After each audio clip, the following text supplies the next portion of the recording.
காலை வேளையிலும் தேவன் நம்மத்திலே எழுந்தருளி இருக்கிறதுக்காய் நான் கர்த்தரை ஸ்தோத்திரிக்கிறேன். செப்பனியாவின் தீர்க்கதரிசன புஸ்தகம் 3ஆம் அதிகாரம் 9ஆம் வசனத்தை நாம் வாசிக்க கேட்போம். செப்பனியா 3ஆம் அதிகாரம் 9ஆம் வசனத்தை நாம் வாசிக்க கேட்போம். அப்பொழுது ஜனங்கள் எல்லாரும் கர்த்தருடைய நாமத்தை தொழுது கொண்டு ஒருமனப்பட்டு அவருக்கு ஆராதனை செய்யும்படிக்கு நான் அவர்கள் பாஷையை சுத்தமான பாஷையாக மாற்றுவேன் என்று இங்கு தீர்க்கதரிசியை கொண்டு தேவன் சொன்ன இந்த வசனங்கள் நாம் தொடர்ச்சியாக தியானித்து வரக்கூடிய வேத பகுதிகளாக இருக்கிறது.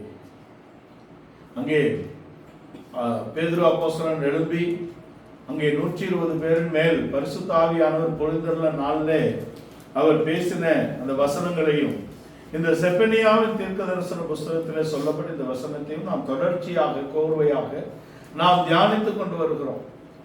உங்கள் பிள்ளைகள் மேலும் உங்கள் வாலிபர் மேலும் உங்கள் மூப்பர் மேலும் என் ஆவியை மாம்சமான யாவர் மேலும் உங்கள் ஆவியை ஊற்று என் ஆவியை ஊற்றுவேன் என்று சொன்ன இடத்துல உங்கள் பிள்ளைகள் தீர்க்க தரிசனம் சொல்லுவார்கள், உங்கள் வாலிபர்கள் தரிசனங்களை காண்பார்கள், உங்கள் மூப்பர்கள் சொப்பனங்களை காண்பார்கள் என்று சொல்லப்பட்ட வசனங்களை நாம் தொடர்ச்சியாக பார்த்து செப்பனியா அதை குறித்து அதை நாம் செப்பனியா தீர்க்கதரிசி சொன்ன வசனத்தோடு நாம் இணைத்து அவர்களுக்கு ஒரு சுத்தமான ஒரு பாஷையை நான் அருளுவேன் என்று தேவன் சொன்ன இடத்திலே அவர்கள் என்னை தொழுது கொண்டு ஒருமனப்பட்டு எனக்கு ஆராதனை செய்வார்கள் என்று சொல்லுகிறார். ஒருமனப்பட்டு அவருக்கு ஆராதனை செய்யும்படிக்கு ஒரு மனதை அவர் பரிசுத்த ஆவியின் மூலமாக தந்தருள்வார் என்பதை இங்கு கருத்தாக சொல்லப்பட்டிருக்கிறது. நாம் அவர் மாம்ச தேகம் உள்ள யாவர் மேலும் மாம்சமான யாவர் மேலும் என் ஆவியை ஊற்றுவேன் என்று சொன்ன இடத்திலே ஒரு சுத்த இருதயத்தை தேவன் சிருஷ்டித்து அப்படிப்பட்ட ஒரு மனிதனுடைய இருதயத்தில் தான் அவர் தம்முடைய பரிசுத்த ஆவியை ஊற்றுகிறார் என்பதை நாம் பார்த்தோம். மாம்ச தேகம் உள்ள யாவர் மேலும் என் ஆவியை ஊற்றுவேன் என்றால் பாவிகள் எல்லோர் மேலும் அல்ல, ஒரு சுத்த இருதயத்தை ஒரு ரட்சிக்கப்பட்ட ஒரு பரிசுத்தாவின் அபிஷேகத்தை பெறுவதற்கு தகுதியாக ஞானஸ்தானத்தின் உடன்படிக்கையிலே உட்பட்ட ஒரு மனிதனுடைய இருதயத்திலே தேவன் தம்முடைய பரிசுத்தாவியை ஊற்றுகிறார் என்பதையும் அவர்களுக்கு ஒரு சுத்தமான ஒரு பாஷையை அருளுகிறார் என்பதையும் நாம் பார்த்தோம். ஒரு சுத்தமான பாஷையை அவர்களுக்கு அருளுகிறார். அவர்கள் தேவனை தொழுது கொள்ளுகிறார்கள், ஒருமனப்பட்டு தேவனை ஆராதிக்கக்கூடிய இடத்திலே அவர்கள் வருவார்கள் என்பது செப்பனியா தீர்க்கதரிசியின் மூலம் தேவன் உரைத்த வசனமாக இருக்கிறது.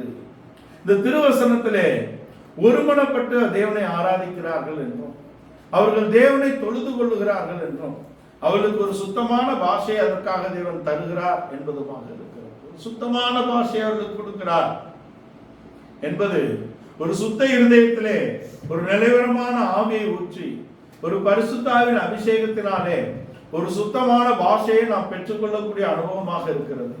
பரிசுத்தாவிலே நாம் பெற்றுக்கொண்ட இடத்திலே அந்நிய பாஷையில் பேசுகிறவன் தேவனோட ரகசியங்களை பேசுகிறான் என்று நாம் பார்த்தோம். அவன் தீர்க்க தரிசனம் உரைக்கும் போது அவன் மற்றவர்களுக்கு பக்தி விருத்தியை உண்டு பண்ணுகிறான் என்ற இடத்துல இருக்கிறது. பரிசுத்தாவின் மூலமாக தனக்கு பக்தி விருத்தியையும் அங்கே அதை தீர்க்க தரிசனமாக சொல்லுகிறது மூலம் மற்றவர்களுக்கு பக்தி விருத்தியும் கொண்டு வரக்கூடிய இடத்திலே அந்த அபிஷேகம் நமக்கு கொடுக்கப்பட்டிருக்கிறது. சுத்தமான பாஷையை தருகிறார். தேவனை தொழுது கொள்வது என்பது தேவனுடைய சட்டதிட்டங்களுக்கு கீழ்ப்படிந்து இருப்பது என்பதாக இருக்கிறது. அங்கே யூத வாலிபர்கள் பாபிலோன் தேசத்துக்கு சிறைபிடிக்கப்பட்டு கொண்டு போன இடத்திலே அவர்கள் ராஜா வைத்த சிலையை அவர்கள் வணங்கவில்லை என்ற இடத்தில் அவர்கள் பிசாசுக்கு எதிர்த்து கூடிய இடத்தில் வருகிறதுக்கு முன்பாக தேவனுக்கு கீழ்ப்படிந்தார்கள். நீங்கள் தேவனுக்கு கீழ்ப்படியுங்கள், பிசாசுக்கு எதிர்த்து நில்லுங்கள் என்று சொல்லப்பட்டது. நாம் தேவனுக்கு கீழ்ப்படிந்தாலே பிசாசுக்கு எதிர்த்து நிற்கிறதாக அர்த்தப்படுகிறது என்பதை தான் நாம் இங்கு சொல்ல விரும்புகிறோம். அங்கே ராஜா நிறுத்தின சிலையை அவர்கள் வணங்கவில்லை என்பது தேவனுக்கு கீழ்ப்படிந்தார்கள் என்பதுதான் தேவனை தொழுது கொள்ளக்கூடியது. வாக்கியத்தின் 2 பக்கங்கள். தேவனை தொழுது கொண்டார்கள், ஆராதித்தார்கள். தேவனுடைய சட்டத்திட்டங்களுக்கு கீழ்ப்படிவதுதான் தேவனை தொழுது கொள்வது என்றும் அதுதான் பிசாசுக்கு எதிர்த்து நிற்பதாகவும் இருக்கிறது. ஆனால் ஆராதிக்கக்கூடிய இடத்திலே ஒருமனப்பட்டு ஆராதிக்க வேண்டும் என்று சொல்லப்பட்டு ஒருமனப்பட்டு இருந்தார்கள். அவர்களுடைய ஆராதனை குறித்து அங்கே பாபிலோனின் ராஜா அறிந்திருக்கிறார் என்ற இடத்தில் ஒருமனப்பட்டிருந்தார்கள். பரிசுத்த ஆவி அருளப்படுகிறது என்பதே நாம் ஒருமனப்படுவதற்காக தான் என்பதை நாம் தெரிந்து கொள்ள வேண்டும். எபேசிய நிருபக்காரன் 4ஆம் அதிகாரத்தின் முதல் பகுதியிலே அவர் சொல்லுகிறார், நீங்கள் ஆவியின் ஒருமைப்பாட்டை காத்துக்கொள்ள ஜாக்கிரதையா இருங்கள். ஆவியின் ஒருமைப்பாட்டை காத்துக்கொள்வதுதான் ஆராதனையின் அழகு. எங்கே 2-3 பேர் என் நாமத்தினாலே ஒருமனப்பட்டு வந்தால்தான் தேவன் நம் மத்தியிலே கிரியை செய்யக்கூடிய இடத்தில் இருக்கிறது என்பதை நாம் தெரிந்து கொள்ள. ஆக தேவனை தொழுது கொள்வதும் ஆராதிப்பதும் என்பது தேவனுடைய சட்டத்திட்டங்களுக்கு கீழ்ப்படிந்திருப்பதும் நாம் ஒருமனப்பட்டு தேவனை ஏற்றி போற்றி உயர்த்தி பாடுகிறதுமாக இருக்கிறது என்பதை நாம் தெரிந்து கொள்வோம். இதற்காக தான் தேவன் நமக்கு ஒரு சுத்தமான பாஷையை தந்திருக்கிறார். தேவன் மனிதனோடு பேசக்கூடியதும் மனிதன் தேவனோடு பேசக்கூடியதும் என்ற அனுபவத்திலே ஒரு சுத்தமான பாஷையை தேவன் நமக்கு அருளி இருக்கிறார்.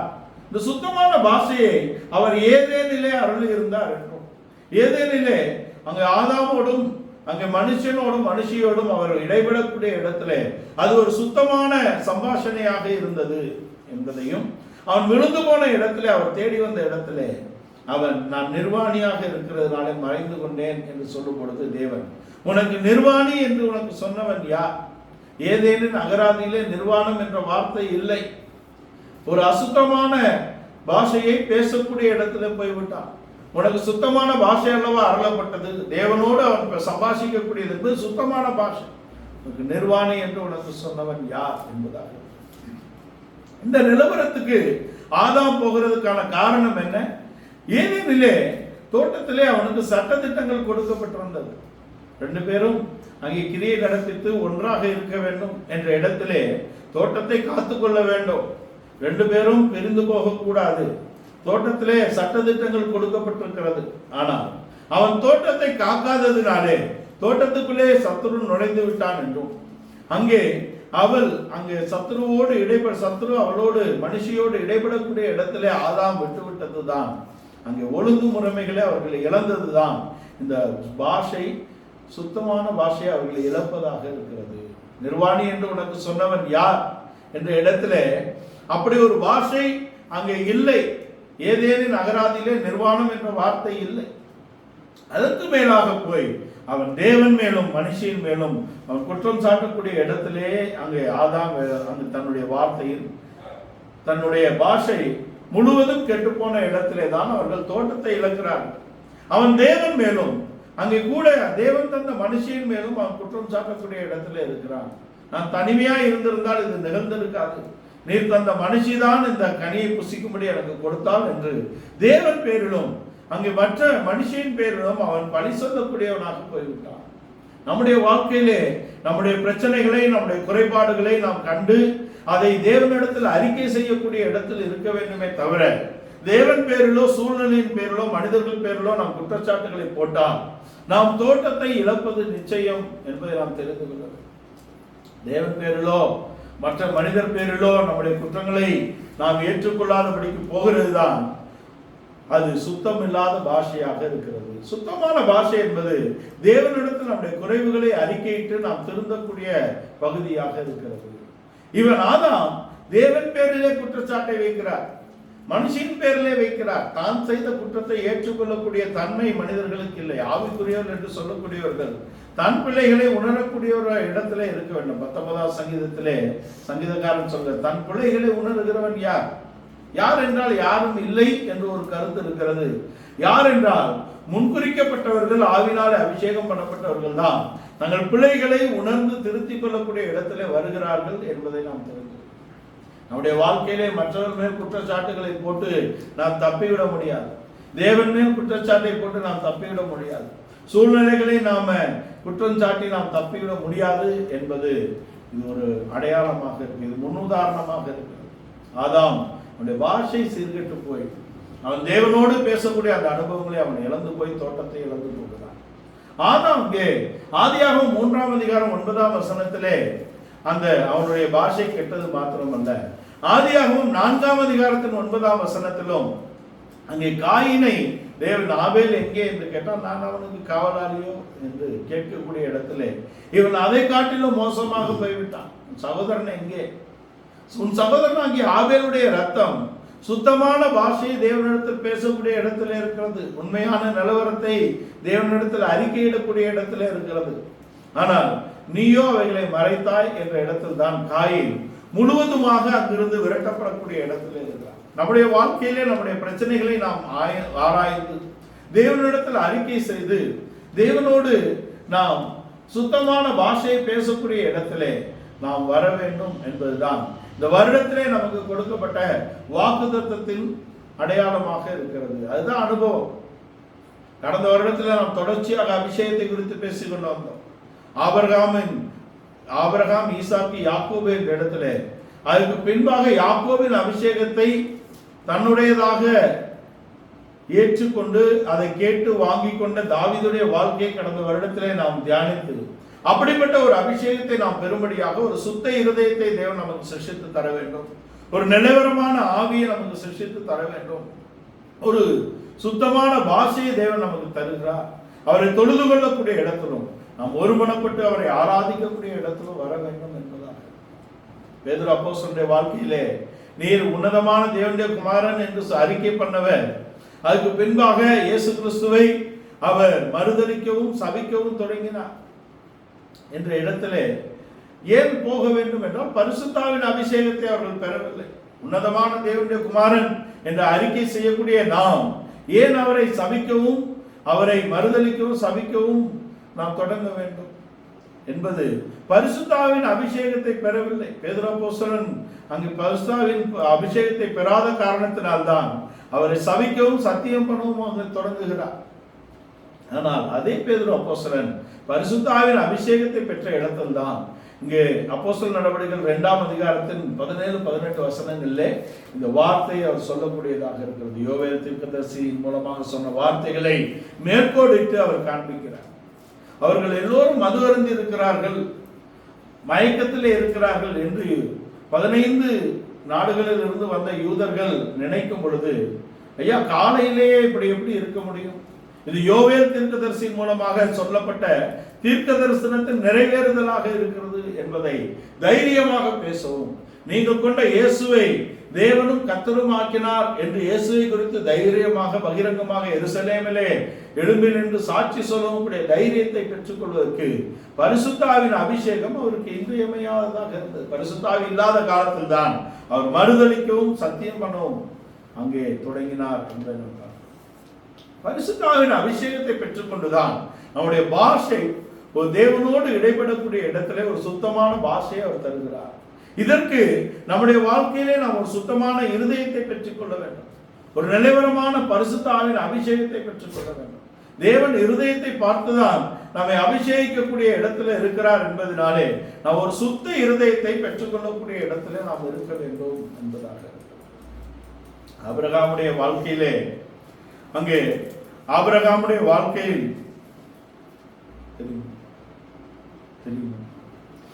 ஆபிரகாமுடைய வாழ்க்கையிலே இஸ்மவேல் என்பவன் அவன் பரியாசத்தினால் தான் அவன் அந்த வீட்டில் இருந்து விரட்டப்படுகிறான். எபேசியர் நிருபர் 5ஆம் அதிகாரம் 4ஆம் வசனத்தை வாசிக்கட்டும். எபேசியர் 5ஆம் அதிகாரம் 4ஆம் வசனம். அப்படியே வம்பும் புத்தீனமான பேச்சும் பரியாசமும் தகாதவைகள், வம்பும் புத்தீனமான பேச்சும் பரியாசமும் தகாதவைகள் ஸ்தோத்திரம் செய்தலே தகும். ஸ்தோத்திரம் செய்தலே தகும். வம்பும் புத்தீனமான பேச்சும் பரியாசமும் தகாதவைகள், அவைகள் சுத்தமான பாஷை என்ற இடத்திலே அந்த அனுபவத்தை நாம் வைத்து காத்துக்கொள்ளக்கூடியதற்கு விரோதமாக இருக்கிறது. வம்பும் புத்தீனமான பேச்சும் பரியாசமும் தகாதவைகள் ஸ்தோத்திரம் செய்தலே தகும் என்று போட்டிருக்கிறது. ஸ்தோத்திரம் செய்தலே தகும். ஆனால் இஸ்மவேலுடைய வாழ்க்கையிலே அவன் தன் தகப்பனுடைய மற்றொரு குமாரனை பரியாசம் பண்ணக்கூடிய இடத்துல இருக்கிறான். ஈசாக்கை அவன் பரியாசம் பண்ணிதான் அவன் அந்த சுதந்திரத்திலிருந்து விரட்டப்படுகிறான் இல்லையா, அற்பமாக எண்ணுகிறான்.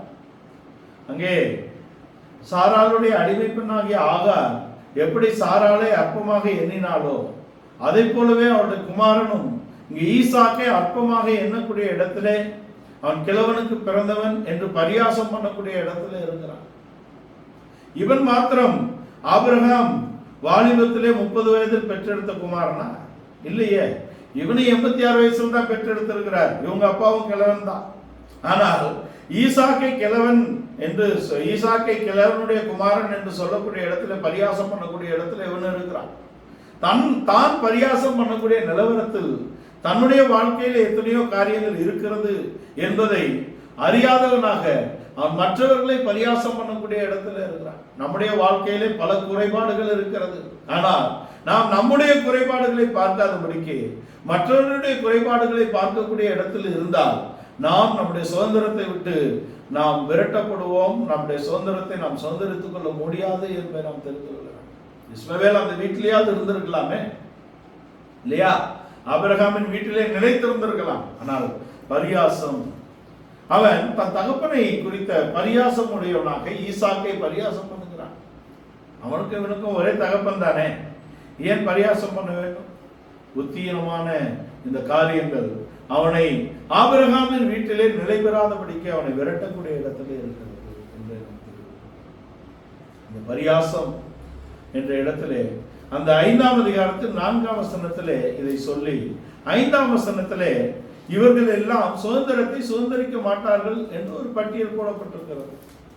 விபச்சாரரும், விக்கிரக ஆராதனைக்காரரும், பொருளாசைக்காரரும் ஆகிய இவர்கள் பரலோக ராஜ்யத்தை சுதந்திரிப்பது இல்லை என்று எபேசியர் 5ஆம் அதிகாரத்தின் 5ஆம் வசனத்தில் எழுதப்பட்டுள்ளது. வாசனை, விபச்சாரக்காரனாவது, அசுத்தனாவது, விக்கிரக ஆராதனைக்காரனாகிய பொருளாசைக்காரனாவது தேவனுடைய ராஜ்யமாகிய கிறிஸ்துவின் ராஜ்யத்திலே சுதந்திரம் அடைவதில்லை என்று அறிந்திருக்கிறீர்களே. இந்த லிஸ்ட்ல கொண்டு வந்துட்டார். பரியாசம், புத்தியீனமான பேச்சு, வம்பு, புத்தியீனமான பேச்சும் பரியாசம் தகாதவைகள், சோத்திரம் செய்தலே தப்பு.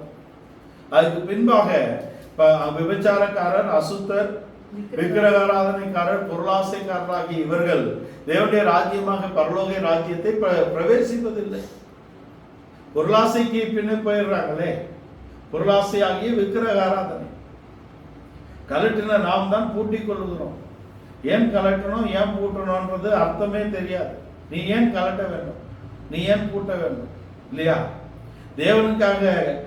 தேவனுக்காக முடிவுகளை எடுத்து கலட்டியவர்கள் மனிதர்களுக்காக மாட்டிக்கொள்ளக்கூடிய அவலத்திலே இருக்கிறார்கள் என்பதும், அவர்கள் மாட்டிக்கொண்டார்கள் என்பதும் இங்கே நமக்கு வெளிப்படையாக. இவர்கள் தேவனுடைய ராஜ்யத்திலே பிரவேசிப்பது.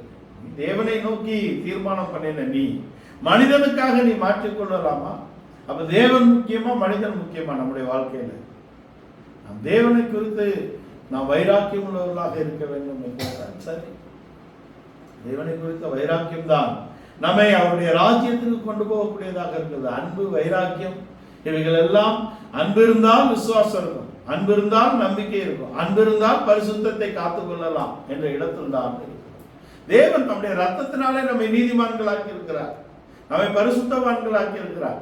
இந்த பரிசுத்தத்தை காத்துக் கொள்ளக்கூடிய கடமை நம்மிடத்தில் இருக்கிறது என்பதை நாம் தெரியும். எருசலேமிலே இவர்கள் எழும்பி பேசக்கூடிய தைரியம் என்பது பரிசுத்தாவின் அபிஷேகத்தினாலே இவர்களுக்கு கிடைத்ததாக இருக்கிறது என்பதை நாம் தெரியும். ஒரு சுத்தமான பாஷையை அவர் நமக்கு தருகிறார்.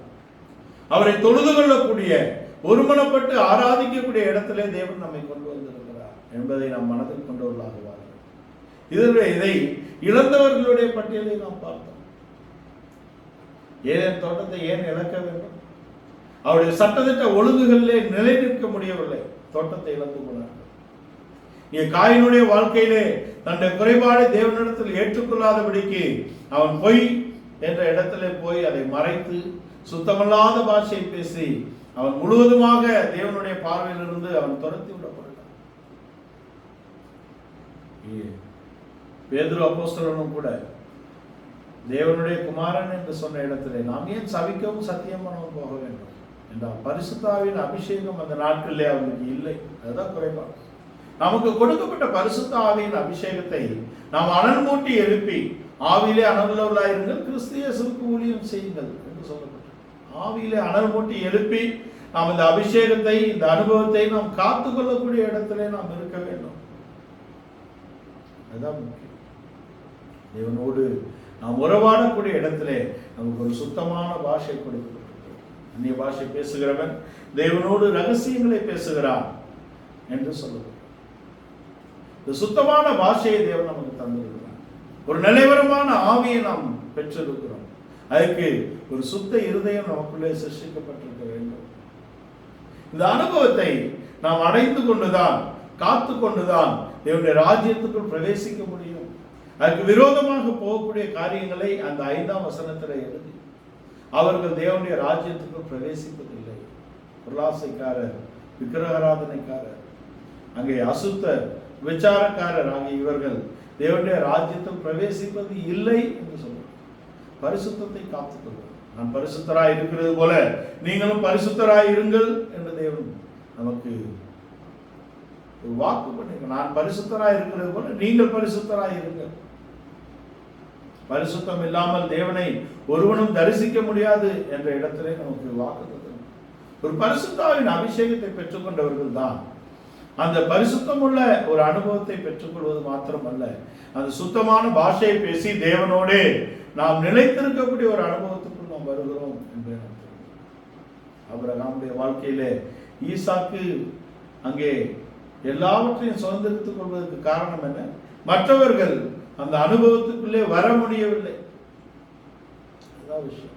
மற்றவர்கள் அந்த அனுபவத்துக்குள்ளே வர முடியவில்லை என்பதாக நம்முடைய வாழ்க்கையிலே தேவன் நமக்கு ஒரு சுத்த இருதயத்தையும் ஒரு நிலைவரமான ஆவியையும் ஒரு சுத்தமுள்ள பாஷையும் அவர் தருகிறது மாத்திரமல்ல, அவர் நமக்கு நியாயாதிபதிகளையும் நீதி செலுத்தக்கூடியவர்களையும் கூட நமக்கு ஏற்படுத்தி தருகிறார் என்று ஏசாயா தீர்க்கதரிசி தன் 1ஆம் அதிகாரத்தின் 26ஆம் வசனத்திலே அதை சொல்லுகிறார்.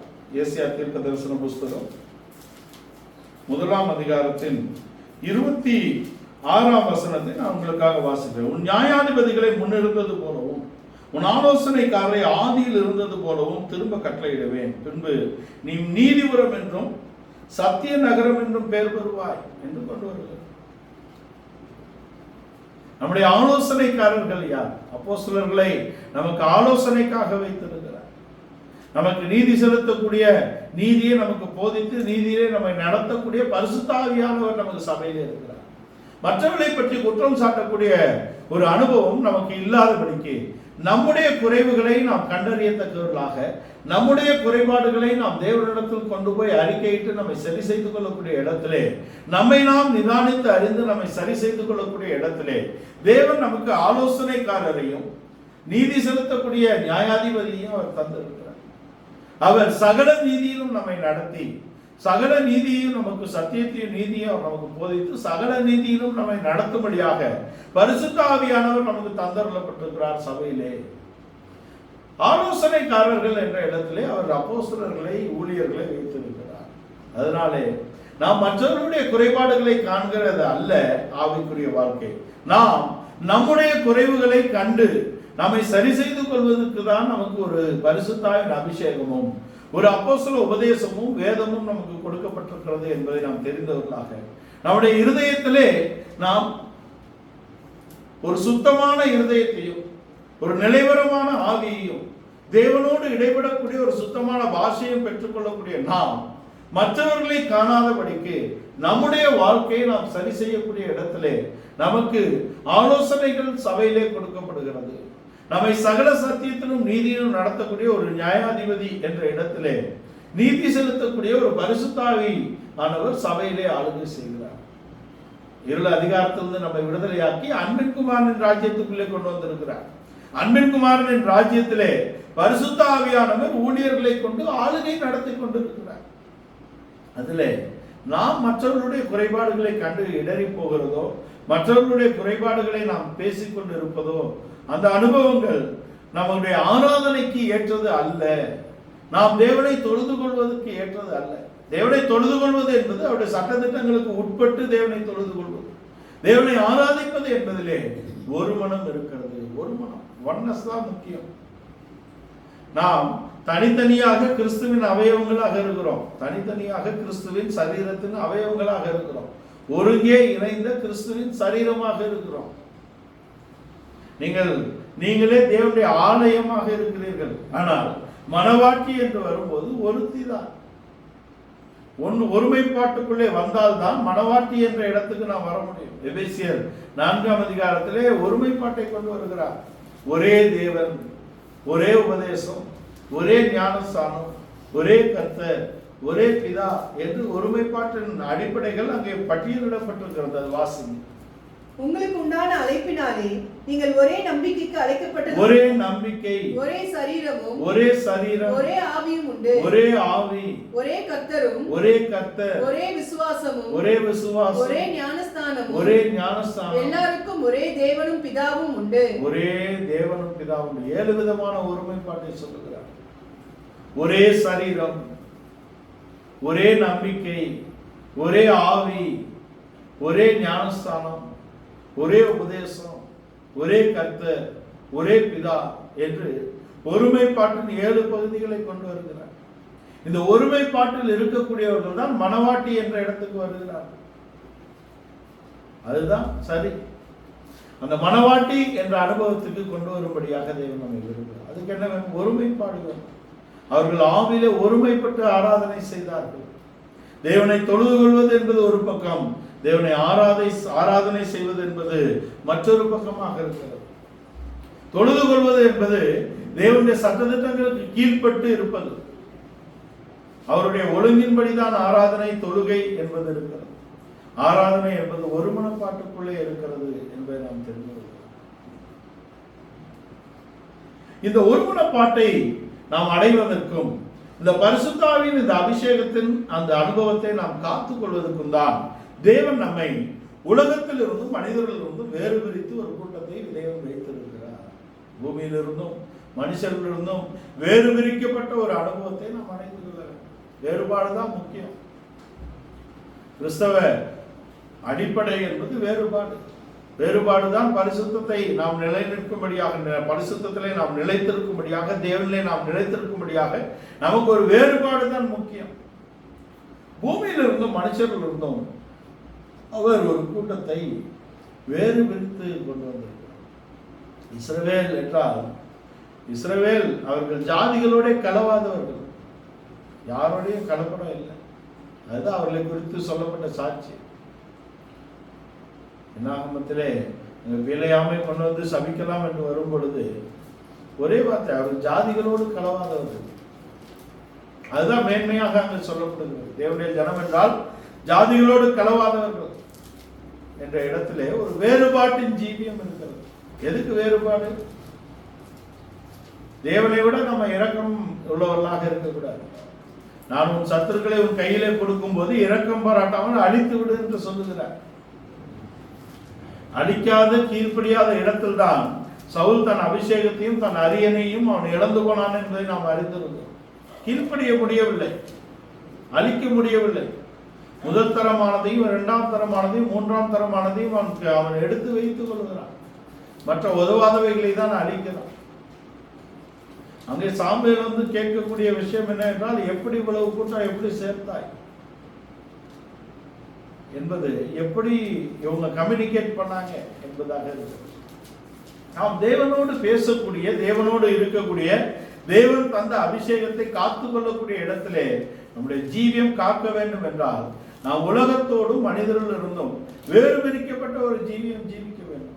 அப்படி வேறு பிரிக்கப்பட்ட ஜீவியம் செய்த அப்போஸ்தலர்களால் தான், அவர்கள் பூமியிலிருந்தும் மனுஷரிலிருந்தும் வேறு பிரிக்கப்பட்ட ஒரு கூட்டத்தின் மூலமாக தான் தேவன் தன்னுடைய மனவாட்டியை ஆயத்தப்படி தமக்கு முன்பாக நிறுத்தும்படியாக சித்தம் கொண்டிருக்கிறார். அப்போஸ்தலர்கள் பூமியிலிருந்தும் மனிதர்களிலிருந்தும் வேறு பிரிக்கப்பட்டவர்கள். அதனால்தான் அந்த வெளிச்சத்தை அவர்கள் தேவனிடத்திலிருந்து சபைக்கு பிரதிபலிக்கக்கூடிய இடத்திலே இருக்கிறார்கள் என்பதை நாம் தெரிந்து. இந்த வேறு பிரிக்கப்பட்ட அப்போஸ்தலர்கள் மூலமாக சொல்லக்கூடிய அபிஷேகத்திலும் உபதேசத்திலும் அவர்கள் மூலமாக பெற்ற அபிஷேகத்திலும் நாம் காத்துக்கொள்ளக்கூடிய பகுதிதான் நம்மை அந்த சுதந்திரத்திலும் அந்த தோற்றத்திலும் காக்கக்கூடியதாக இருக்கிறது என்பதை நாம் தெரிந்து கொள்ள வேண்டும். ஒரு சுத்தமல்லாத பாஷையை பேசி ஆதாம் தோட்டத்தை இழந்து போகிறான். பரியாசத்தினாலும் புத்தியினமான பேச்சினாலும் அங்கே ஆபிரகாமுடைய வீட்டிலிருந்து இஸ்மவேல் துரத்தப்படுகிறான்.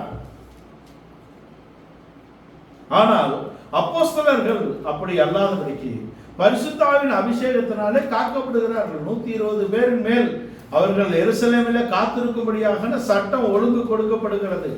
அவர்கள் இயேசு கிறிஸ்து கட்டளையிட்டபடியே அவர்கள் போய் எருசலேமிலே காத்திருந்து அந்த அபிஷேகத்தை பெற்றுக் கொண்டார்கள் என்பதாக.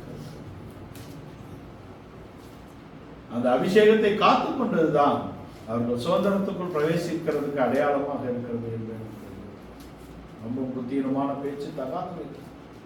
சோத்திரம் செய்தலே தகும். ஏனென்றால் அந்தி கிறிஸ்து என்பவன் அவன் தூஷிக்கிறவனாக இருக்கிறான். தேவனையும் அந்த தேவன் வாசம் செய்யக்கூடிய ஸ்தலத்தையும் அதிலே வாசம் செய்கிற பரிசுத்தவான்களையும் அவன் தூஷிக்கக்கூடியவனாக இருக்கிறான். தேவன் விரும்பக்கூடியவர்களை, தேவன் விரும்பக்கூடியவர்களை, தேவன் வாசம் செய்யக்கூடிய வாசஸ்தலத்தையும் தேவனையும் கூட தூஷிக்கக்கூடிய இடத்தில் தான் அவன் இருக்கிறான் என்பதை நாம் தெரியும். அங்கே வெளிப்படுத்தின விசேஷத்திலே அவன் தூஷிக்கிறவனாக இருக்கிறான். இங்கே இஸ்மவேலும் தூஷணம் என்ற இடத்தில் தான் சுதந்திரத்தை விட்டு அவன் விரட்டப்படுகிறான். நாம் தேவனை ஆராதிக்கக்கூடியாக நாம் தெரிந்து கொள்ளப்பட்டவர்கள். எப்போதும் தேவனை ஸ்தோத்தரிக்கக்கூடிய, தேவனை துதிக்கக்கூடிய, தேவனை ஆராதிக்கக்கூடிய இடத்திலே நாம் இருக்க வேண்டும். ரொம்பவும் புத்தீனமான பேச்சும் பரியாசமும் தகாதவைகள் ஸ்தோத்திரம் செய்தலே தகும். ஏன் நாம் ஸ்தோத்திரம் செய்ய வேண்டும் என்றால் நாம் அதற்காக தான் சிருஷ்டிக்கப்பட்டிருக்கிறோம் என்று தெசலோனிக்க நிருபக்காரர் சொல்கிறார். எல்லாவற்றுக்காகவும் எப்பொழுதும் தேவனை ஸ்தோத்தரிப்பதே நாம் சிருஷ்டிக்கப்பட்டதின் நோக்கம். சுத்த இருதயம் என்பது ஒரு நன்றியுள்ள இருதயம். ஒரு நன்றியுள்ள இருதயத்தோட தேவனை நாம் ஸ்தோத்தரிப்பதற்காக தான் நாம் சிருஷ்டிக்கப்பட்டிருக்கிறோம்.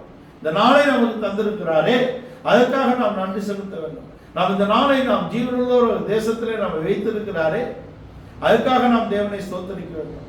ஒரு சமாதானம் உள்ள ஜீவியம் செய்யும்படியாக சபையை அவர் காத்து நடத்துகிறாரே, அதற்காக நாம் ஸ்தோத்திரம் செலுத்த வேண்டும். தேவனை ஸ்தோத்தரிப்பதே தகும். தேவனை ஸ்தோத்தரிப்பதே, அவரை ஆராதிப்பதே இன்பமும் ஏற்றதுமாக இருக்கிறது என்று சங்கீதக்காரன் சொல்றார். அதுபோல் நம்முடைய ஜீவியத்தில் எல்லாவற்றுக்காகவும் எப்பொழுதும் தேவனுக்கு நன்றியுள்ள இருதயத்தோட நாம் காணப்பட வேண்டும். நன்றியுள்ள இருதயம் உப்பிட்டவரை உள்ளளவும் நினை என்று தமிழ் சொல்லுது. ஒரு நன்றியுள்ள இருதயம் இருக்க வேண்டும். தேவனுக்கு முன்பாகவும் மனிதருக்கு முன்பாகவும் நாம் ஒரு நல்ல ஒரு ஜீவியத்தை செய்யணும். தேவனுக்கு முன்பாக ஒரு பரிசுத்த ஜீவியம், மனுஷனுக்கு முன்பாக ஒரு இடரலற்ற ஜீவியம் செய்யத்தக்கதாக நமக்கு ஒரு அபிஷேகமும் ஒரு நல்ல அபிஷேகம் நமக்கு கொடுக்கப்பட்டிருக்கிறது. தேவனோடு நாம் அந்த உறவிலே நிலைத்திருந்து அந்த அனுபவங்களை நாம் காத்துக்கொள்ளும்படியாக ஒரு சுத்தமான பாஷை நமக்கு கொடுக்கப்பட்டிருக்கிறது. இந்த அனுபவத்தை இந்த புதிய வருடத்திலே நாம் பெற்றுக்கொள்வோம். ஒரு சுத்த இருதயத்தை நாம் வேண்டி நாம் பெற்றுக்கொள்வோம். ஒரு நிலவரமான ஆவியை நாம் காத்துக்கொள்ளக்கூடிய இடத்துல வருவோம். அந்த அபிஷேகம் நம்மளிருந்து நிரம்பி வழியக்கூடியதாக இருக்கிறது. இன்றைக்கு ப்ராஸ்பெரிட்டி பேசுறாங்க, மெட்டீரியலிஸ்டிக் ப்ராஸ்பெரிட்டி, உலகபூர்வமான எழுத்துப்பூர்வமான ப்ராஸ்பெரிட்டி. ஆனால் ஆவிக்குரிய ஒரு நிறைவை தான் நாம் பேசுகிறோம். பாத்திரம் நிரம்பி வழிகிறது என்றால் அபிஷேகத்தின் நிறைவு, அபிஷேகத்தின் நிறைவு நமக்கு வேணும். பாத்திரம் நிரம்பி வழிகிறது, நன்மையும் கிருபையும் நம்மை தொடர்கிறது. ஒரு ஆவிக்குரிய நிலையிலே தேவன் நம்மை ஐஸ்வர்யவான்களாக வைத்திருக்கிறார். பவுல் சொல்லுகிறார், நாங்கள் தரித்திரராக காணப்பட்டாலும் நாங்கள் விசுவாசத்திலே அநேகரை ஐஸ்வர்யவான்களாக்குகிறோம் என்று சொல்லுகிறார். அது என்ன? நாம் தேவைக்காக மற்றவர்களிடத்தில் நிற்கக்கூடிய அனுபவம் இல்லை. தேவனை சார்ந்து பரிபூர்ணமாக தேவனையே சார்ந்து இருக்கக்கூடிய கூட்டம். இஸ்ரவேலை வேறு பிரித்து கொண்டு வந்திருக்கிறார் என்றால் அவனை பரிபூர்ணமாக தேவன் தான் ஏந்தி தாங்கி சுமந்து தப்பித்து அவர் கொண்டு வந்து தன் சுதந்திரத்தில் வைக்கிறார். அப்படிப்பட்ட சுதந்திரத்தை நாம் அடையும்படியாக எல்லாவற்றுக்காகவும் எப்பொழுதும் தேவனை சார்ந்து தேவனை ஸ்தோத்தரித்து தேவனை துதித்து அந்த அனுபவங்களை காத்துக்கொள்ளும்படியாக தேவன் இந்த புதிய வருடத்திலே நமக்கு ஒரு சுத்தமான இருதயத்தை சிருஷ்டிக்கும்படியாக ஒரு நிலைவரமான ஆவியை நம்ம தங்க செய்யும்படியாக வரும். அவரோடு பேசக்கூடிய ஒரு சுத்தமான பாஷையை அந்த அனுபவத்தையும் நாம் காத்துக்கொள்ளும்படியாக நாம் ஒப்புக்கொள்கிறோம். மாத்திரமல்ல, ஒரு வேறுபாட்டின் ஜீவியத்தை நாம் காத்துக்கொள்வோம். தேவனுக்காக மனிதர்களிருந்தும் உலகத்திலிருந்தும் மனுஷர்களிருந்தும் வேறு பிரிக்கப்பட்ட ஒரு ஜீவியம் நமக்கு கொடுக்கப்பட்டிருக்கிறது. அப்படி வழிநடத்தக்கூடிய ஊழியர்களை நமக்கு தந்திருக்கிறார். அதுக்காக நம் தேவனை ஸ்தோத்திரிக்கிறோம். இந்த அனுபவங்களை நாம் காத்துக்கொண்டால் அவருடைய மனவாட்டியாக கரை திரை பிழையற்ற சபையாக நமக்கு முன்பாக தேவன் நம்மை கொண்டு வந்து நிறுத்துவார் என்கிறார். இந்த காலை வேளையிலே இந்த வசனங்களுக்கு நாம் முற்றிலுமாக நம்மை ஒப்புக்கொள்கிறோம். ஒரு சுத்த இருதயத்தை நாம் வேண்டி கேட்டுக்கொள்வோம். சுத்த இருதயத்தை எனக்கு சிருஷ்டியும், நிலைவரமான ஆவியை நமக்கு தங்க செய்யும் என்று சொல்லுவோம். பழைய ஏற்பாட்டு பரிசுத்தவான்களுக்கு அப்படிப்பட்ட அனுபவம் இல்லை. அவர்கள் எழுத்தின்படி அதை சுதந்திரிக்க முடியவில்லை. எழுத்தின்படி அவர்களுடைய ஜீவியம் பெரியதுதான், ஆனால் ஜீவனை கொடுக்கக்கூடிய இடத்துல அவர்கள் வர முடியும். அதனால்தான் நாமே தேவனுடைய நிருபங்களாக இருக்கிறோம். நம்முடைய அது மையினால் அல்ல, தேவனுடைய ஆவியினாலே எழுதப்பட்டிருக்கிறது. கற்பலகையில் அல்ல, இருதயமாகிய சதையாகிய பலகையிலே எழுதப்பட்டிருக்கிறது என்று சொல்றது. நாமே தேவனுடைய ஆலயமாக இருக்கிறோம். நாமே அப்போஸ்தலர்களால் உருவாக்கப்படக்கூடிய நிருபங்களாக மாற வேண்டும். அதுக்கு ஒரு சுத்த இருதயத்தை நாம் கேட்போம். நறுகுண்ட ஆவியை அவர் புறக்கணியார் என்ற இடத்திலே அவருக்கு முன்பாக வந்து நம்முடைய குறைவுகளை நாம் ஆராய்ந்து அவர் இடத்துல அறிக்கை செய்து நம்மை சரி செய்து கொள்ளக்கூடிய இடத்துல இந்த புதிய வருடத்திலே ஒரு ஆவிக்குரிய மேன்மையான வாழ்க்கையை நாம் சுதந்திரத்துக் கொள்ளும். இதுக்காகவே தேவன் நம்மை அழைத்திருக்கிறார். இதுக்காகவே நமக்கு ஒரு நல்ல சுத்த இருதயத்தை அவர் சிருஷ்டித்திருக்கிறார். நவமான இருதயத்தை நமக்கு தந்திருக்கிறார். ஒரு சுத்தமான ஒரு பாஷையை நமக்கு தந்திருக்கிறார். ஒரு நிலைவரமான ஆவியை நம்மளே தங்க செய்திருக்கிறார். இந்த காலை வேளையிலே இந்த வசனங்களுக்கு நாம் முற்றிலுமாக சமூகத்திலே நாம் ஒரு சுத்த இருதயத்தை இந்த வருடத்திலே காத்துக்கொள்ளும்படியாக, ஒரு நிலவரமான ஆவியை நாம் பெற்றுக்கொள்ளும்படியாக, ஒரு நவமான பாஷையை, ஒரு சுத்தமான பாஷையை அவரிடத்துல பேசும்படியாக, இன்னும் நாம் தேவனை கிட்டி சேரும்படியாக, இன்னும் அவரோடு இருக்கக்கூடிய உறவிலே நாம் நிலைத்திருக்கும்படியாக, பூமியிலிருந்து மனுஷரிலிருந்து வேறு விரிக்கப்பட்ட ஒரு வேறுபாட்டின் ஜீவியத்தை நாம் செய்யும்படியாக தேவனுக்காக முன்குறிக்கப்பட்டோம். நம்மை தேவன் எப்படி முன்குறித்தாரோ, அழைத்தாரோ, நீதிமான்களாக்கி மகிமைப்படுத்துகிறாரோ இந்த இடத்தில் நாம் நிலைத்திருந்து அவரிடத்தில் முற்றிலுமாக நாம் ஒப்பு கொடுத்து அவர் நம்மை வணைந்து கொள்ளக்கூடிய இடத்திலே அவர் நம்மை வணைந்து கொள்ளும்படியாக முழுவதுமாக அவருடைய சமூகத்திலே நம்ம சோதரம் சோதரம் சோதரம் சோதரம் சோதரம்